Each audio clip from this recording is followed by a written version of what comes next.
கிறிஸ்துவுக்குள் அன்பான தேவ ஜனங்கள் அனைவருக்கும் ஆண்டவர் இயேசுவின் நாமத்தில் வாழ்த்துக்கள்.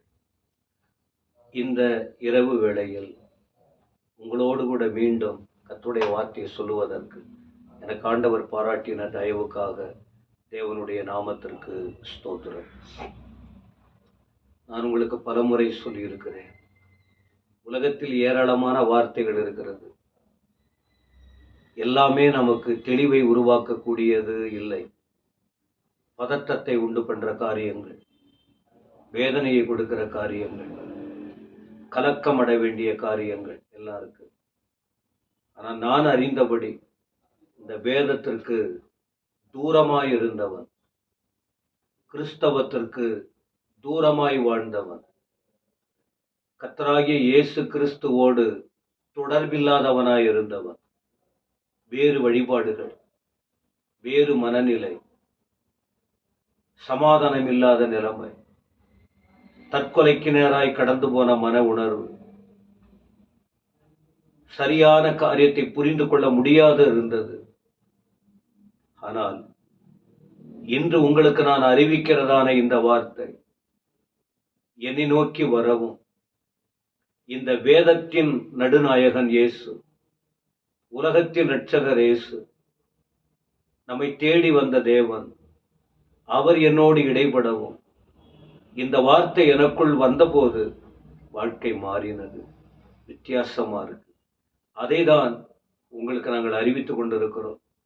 தயவு செய்து இந்த வார்த்தைகளை கேட்கிறதான அனைவரும் எது நல்லது எது கெட்டது என்பதை கொஞ்சம் யோசித்து பாருங்கள். நல்லதையும் தீமையையும் சிந்தனை செய்யுங்கள். அது மிகவும் நமக்கு நல்லது. இந்த தொடர்ச்சியான அந்த நாட்கள் நான் ஆண்டுடைய வார்த்தையை சொல்லும்போது இயேசு கிறிஸ்துவை குறித்து சொல்ல எனக்கு ரொம்ப சந்தோஷம். அதை நான் தொடர்ச்சியாக இந்த நாளிலிருந்தும் நான் உங்களுக்கு குறிப்பிட விரும்புகிறேன். இந்த சிலுவையை பற்றிய தியானம், மெடிடேஷன் இந்த நாட்களில் இன்றைக்கு மீண்டும் ஒரு நாள் உங்களோடு கூட இந்த வார்த்தையை சொல்ல எனக்கு கிடைத்த பாக்கியத்திற்காக ஸ்தோத்திரம். உங்களுக்கு அடிக்கடி குறிப்பிடுகிறேன் பாருங்கள், இயேசு கிறிஸ்துவின் குண லட்சணங்கள், அவருடைய குணம், அவருடைய தன்மை. அவரை பார்த்தாலே போதும், அவர் வார்த்தையை கேட்டாலே போதும், அந்த வார்த்தைகளை உணர்ந்தாலே போதும், அந்த வார்த்தைக்குள்ளே நாம் பழக்கத்தை வைத்து கொண்டால் போதும், அவருடைய வார்த்தை நம்முடைய வாழ்க்கையை மாற்றுகிறது. இன்றைக்கு உங்களுக்கு சொல்லுகிற அந்த இயேசு கிறிஸ்துவின் குணலட்சணங்கள் என்ற வார்த்தையின் கீழே என்ன சொல்லுகிறேன்? அவர் இந்த பூமியில் இருந்தபோது அவர் செயல்பட்ட விதம் என்னவென்று சொன்னால், அவருக்குள் அன்பு நிறைந்த இருதயம் காணப்பட்டது. அன்புள்ளவராய் இருந்தார். அவர் போதித்தார், போதனையின்படி வாழ்ந்து காட்டினார். இதான் ஒரு மனுஷனுக்கு வேண்டும். அநேகர் சொல்லுவார்கள், நான் கூட சொல்லுவேன், அதன்படி செய்வதில்லை. சொல்ல வேண்டும், அதன்படி செய்ய வேண்டும். மத்தேயு எழுதின சுவிசேஷம் 22ஆம் அதிகாரம் 35 முதல் தொடர்ச்சியாய் சில வார்த்தைகள் இப்படி சொல்லுகிறது. ஒரு நியாய சாஸ்திரி ஒருவர் ஆண்டவரிடத்தில் வருகிறார். 2000 வருஷத்துக்கு முன்ன நடந்த சம்பவம். இன்றைக்கும் இதற்கு ஜீவன் இருக்கிறது. 2000 வருஷத்துக்கு முன்ன. அப்ப ஆண்டவர் ஊழியம் செய்த நாட்களில் ஒருவன் ஆண்டவரிடத்துல வருகிறார். அங்க வார்த்தை சொல்லுகிறது, சோதிக்கும்படி வருகிறார். சோதனை என்பதே ஒரு கஷ்டமான ஒரு காரியம். சோதிக்கும்படி அவர் என்னதான் சொல்றாரு பார்க்கலாம். நல்லது சொல்றாரா, கெட்டது சொல்லுகிறாரா, மனசுல வச்சுக்கிட்டே ஒரு கேள்வியை கேட்கிறார். போதகரே, நியாயப்பிரமாணத்திலே எந்த கற்பனை பிரதானமானது என்று கேட்டார். கேட்கிற விதம் தெரியுதா உங்களுக்கு? அப்ப நியாயப்பிரமாணத்தை அறிந்தவர். நியாய பிரமாணம் அப்படின்னா என்ன? எது நல்லது எது கெட்டது என்கிற அந்த காரியத்தை குறித்து இவனுக்கு தெளிவு இருந்தது. ஆனா ஆண்டவர் என்ன சொல்லுகிறார் என்கிறதை குற்றம் கண்டுபிடிக்கும்படி, சோதிக்கும்படி இந்த கேள்வியை கேட்டான்.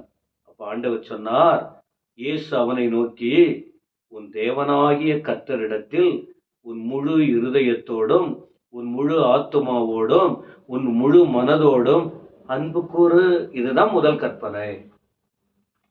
முதல் கற்பனை ஆண்டவர் தெளிவா சொல்லிட்டார். எது பிரதானது தெரியுமா? நீ உன்னை படைத்த தேவனிடத்தில், உன்னை படைத்த தேவன் இருக்கிறார், உன்னை உருவாக்கின தேவன் இருக்கிறார், உன்னை நேசிக்கிற தேவன் இருக்கிறார், உன்னை விசாரிக்கிற தேவன் இருக்கிறார், உனக்காக ஒரு பெரிய திட்டம் வைத்திருக்கிற தேவன் இருக்கிறார். அவர் உன்னிடத்தில் எதிர்பார்க்கிற காரியம் என்ன? அன்பை அவர் மேல செலுத்த வேண்டும். அன்பு கூறுவாயாக. எப்படியா? மேலோட்டமாக அல்ல, கடமைக்காக அல்ல, கட்டாயத்திற்காக அல்ல, ஏனோதானோ என்று அல்ல. உண்மையான அன்பு யாரிடத்தில்? உன் தேவனிடத்தில். ஏன்னா அந்த பிரமாணம் உனக்கு தெரிகிறது. எப்படி? முழு இருதயம், முழு ஆத்துமா, முழு மனம். 3 காரியம் சொல்லியிருக்கு. இது 3ம் தொடர்புள்ள காரியம். முழு இருதயம், முழு ஆத்துமா, முழு மனம். அன்பு கூறுவாயாக. இது முதலாம் பிரதான கற்பனை. எனவே அன்பான தேவ ஜனமே, இன்றைக்கும் நமக்கு ஆண்டவர் சொல்லிக் கொடுக்கிற காரியம் அதுதான். அப்ப ஆண்டவர் இயேசுவை குறித்து நீங்கள் பார்க்கும்போது சொன்னார், ஆனா செய்தாரா? ஒரே ஒரு வசனம் சொல்லுகிறேன். யோவான் எழுதின சுவிசேஷம் 14ஆம் அதிகாரம் 31ஆம் வசனம் பாருங்கள். அங்கே தன்னிடத்தில் வந்து கேட்ட மனுஷனிடத்தில் அன்பு கூறும் விதத்தை போதித்தார். இங்கே அவர் என்ன செய்கிறார்? போதனையை தன் வாழ்க்கையில் செயல்படுத்தினார். 31 யோவான் 14:31 நான் பிதாவில் அன்பாய் இருக்கிறேன் என்றும், பிதா எனக்கு கட்டளையிட்டபடியே செய்கிறேன் என்றும் உலகம் அறியும்படிக்கு இப்படி நடக்கும். எழுந்திருங்கள், இவ்விடம் விட்டு போவோம், வாருங்கள் என்றார். ஆண்டவர் சொல்லுகிற வார்த்தை என்ன? அந்த நியாய சாஸ்திரியினிடத்தில் நீ அன்பு கூற வேண்டும் என்று சொன்னவர் இங்கே சொல்லுகிறார், நான் என் பிதாவில் அன்பாய் இருக்கிறேன். இந்த அன்பாய் இருக்கிறேன் என்கிற விஷயம் எல்லாருக்கும் தெரியட்டும் என்பதாக அவர் சொன்னதை செயலில் காட்டியதாக அன்பாய் இருக்கிறேன் என்று குறிப்பிடுகிறார். இந்த வார்த்தைகளை கேட்கிற எனக்கு அன்பான தேவ ஜனமே, இந்த ஆண்டவரை நீங்கள் எப்படி அறிந்திருக்கிறீர்கள்?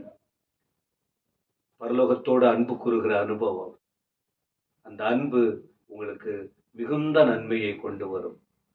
உலகத்தை நேசிக்கிறவர்கள் அவரில் அன்பு கூற மாட்டார்கள். அவரில் அன்பு கூறுகிறவர்கள் உலகத்தை நேசிக்க முடியாது, கொஞ்சம் கொஞ்சமா விட்டுருவாங்க. எனவே இந்த நாளில் இந்த சிலுவை தியானத்தை ஒட்டி சிந்திக்கிற இந்த வேளையில் அவரிடத்தில் அன்பு கூற ஆயத்தமா? அன்பா இருப்பீங்களா? நீங்க அன்பு கூர்ந்தீங்கன்னா உங்களுக்கு என்னென்ன வேணும் எல்லாம் தருவார். வேதத்தை படிக்கும்போது அவ்வளவு நன்மைகள் இருக்கிறது, ஆசீர்வாதங்கள் இருக்கிறது. அவைகளை நீங்கள் பெற்று வாழ தேவனிடத்தில் அன்பு கூறுங்கள். கர்த்தர் உங்களை உயர்த்துவார். பரம தகப்பனே, உமக்கு ஸ்தோத்திரம். அடிமையும் நாங்களும் உம்மிடத்தில் அன்பு கூற நியாய சாஸ்திரிகளிடத்தில் ஆண்டவர் சொன்னதை போல எங்களுக்கும் சொல்லிக் கொடுக்கிறீர். நாங்கள் அன்பாய் இருக்க கிருபைதார். உலகத்தை வெறுக்க உதவி செய்யும். எங்களை நடத்துங்கப்பா. இயேசு கிறிஸ்துவின் நாமத்தில் ஜெபங்கேளும் நல்ல பிதாவே, ஆமென்.